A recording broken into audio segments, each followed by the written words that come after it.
اس Najaf کے جوان نے صحیح راستہ انتخاب کیا. استاد گیا اس کا رشتہ لینے. اس نے پوچھا لڑکا کیا کرتا ہے؟ کہ یتیم ہے، میں نے پالا ہے، بڑا کیا ہے. کہ وہی جو کھانستا رہتا ہے؟ کہ ہاں وہی. کہ نہیں، ایک تو غریب ہے، دوسرا بیمار ہے، میں اپنی بیٹی نہیں دوں گا. استاد آیا کہ بیٹا، اب ظاہر ہے اس کی بیٹی ہے، اختیار باپ کو ہے، نہیں دے رہا. اس نے کہا استاد میں نے دیکھا ہے، میں جی نہیں پاؤں گا. کہ طالب علم ہو. کہ کیوں نہیں دے رہا؟ کہ کہہ رہا ہے غریب ہو اور بیمار ہو. سیدھا مدرسے سے نکلا امیر المومنین کے حرم میں، کیا کہنے لگا؟ مولا غریب ہوں تو میرا کیا قصور، بیمار ہوں تو میرا کیا قصور. مولا میں کسی چیز کو پسند کر رہا ہوں، مجھے کیوں نہیں مل رہی؟ ہم مجھے کہتے ہم نہیں دیتے، مجھے غربت کا تانا تو نہ دیتے، مجھے بیماری کا تانا تو نہ دیتے. کہتا ہے کئی دنوں تک صحن حرم امیر المومنین میں روتا رہا. اتنے میں ایک شخص میرے سامنے سے گزرا. کہ جوان کیوں رو رہے ہو؟ میں نے کہا کوئی حاجت ہے؟ کہ جن کو حاجت ہوتی ہے وہ اپنے وقت کے امام کو بلاتے ہیں. کہ کیسے بلاؤں؟ کہ جا مسجد سہلا یا مسجد کوفہ، 40 شب بدھ امام زمانہ سے التجا کر. کہتا ہے غریب طالب علم تھا، میں نے 40 شب بدھ روزہ رکھتا تھا اور مسجد میں جاتا تھا، نماز امام زمانہ پڑھتا تھا اور امام کو بلاتا تھا. کہتا ہے جب آخری شب بدھ آئی، بے انتہا سردی کا موسم،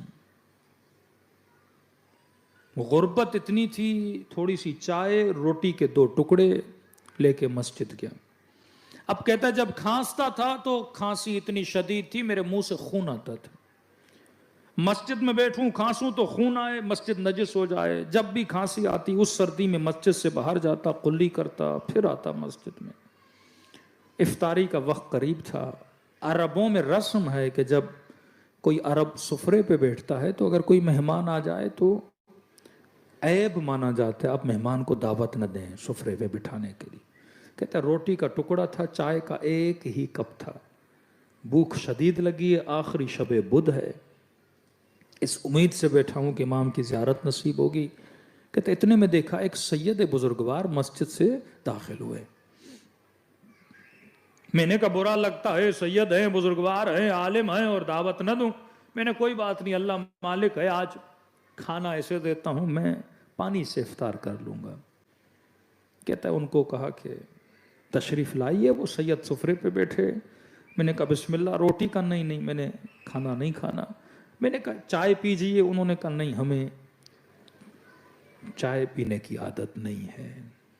یا اکثر ملتا ہے کہ ہم ان فضولیات سے دور ہیں، لیکن اگر تم اصرار کر رہے ہو تو تمہاری خاطر ہم تھوڑا سا پی لیتے ہیں. کہتا اس نے اتنا پیا کہ صرف ان کے ہونٹ اس چائے کے پانی کے ساتھ مس ہوئے اور کپ رکھا اور مجھے کہا کہ پی، تجھے روزہ ہے.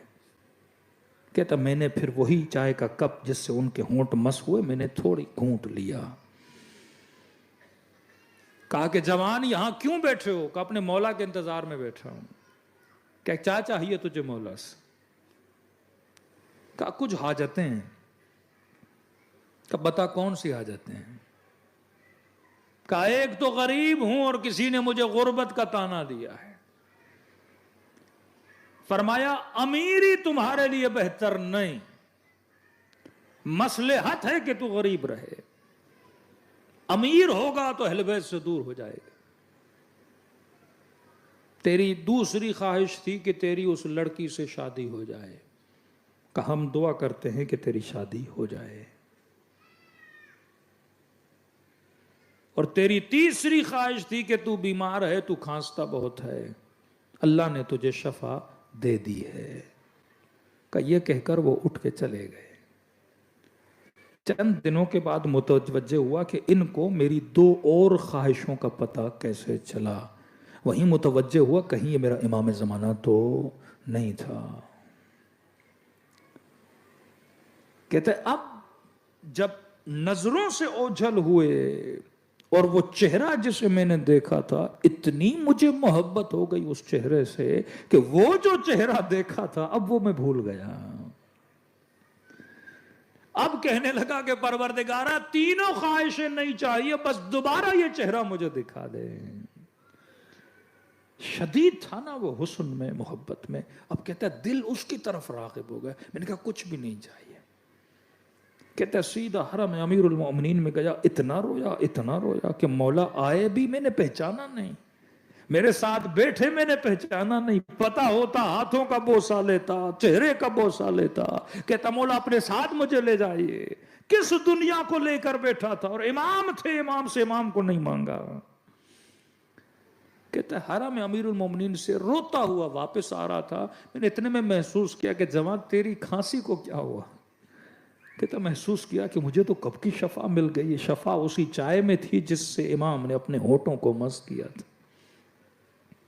کہتا اپنے حجرے میں گیا، زار و قطار رونے لگا کہ اللہ دوبارہ زیارت کرا، اللہ دوبارہ زیارت کرا۔ اتنے میں حجرے کے دروازے پہ دستک ہوئی، دروازہ کھولا، ایک بوڑھا شخص میرا نام لیا کہ فلاں، کہاں فلاں؟ کہا کہ تم کھانس نہیں رہے؟ کہا کہ اس امام نے شفا دی ہے جو مریضوں کو شفا دیتا ہے۔ کہا آپ ہیں کون؟ کہا میں اسی بچی کا باپ ہوں جس کا رشتہ تم نے بھیجا تھا، کل اپنے استاد کے ساتھ آنا، میری بیٹی کا رشتہ لے کر جانا۔ میں نے کہا کیا ہوا؟ پہلے جواب دیا، اب خود آئے ہو رشتہ دینے کے لیے؟ اور رو کے کہنے لگا جوان آج کے بعد میری شکایت امام زمانہ کے ساتھ نہ کرنا۔ چیزوں کو اگر حلال کے ذریعے سے انسان حاصل کرنا چاہے، یہ دعا کس لیے ہے؟ دروازے راز و نیاز کس لیے ہے؟ نماز حاجت کس لیے ہے؟ دعائے توسل کس لیے ہے؟ یہ اسی لیے ہے کہ انسان اگر کوئی حلال چیز مانگتا ہے تو خدا سے تمنا کرے، حرام کی کبھی دعا نہ مانگا کرو کہ خدا مجھے وہ نصیب فرما جو میرے حق میں بہتر ہو، مجھے وہ عطا فرما جو کبھی مجھے تجھ سے دور نہ کرے۔ کبھی ہم ایسی چیزوں میں مبتلا ہو جاتے ہیں کہ ہم سے خدا چھن جاتا ہے، اہل بیت چھن جاتے ہیں۔ ایسے تھے تاریخ میں جنہوں نے اپنا سب کچھ دیا صرف اس لیے کہ ہمیں حسین مل جائے۔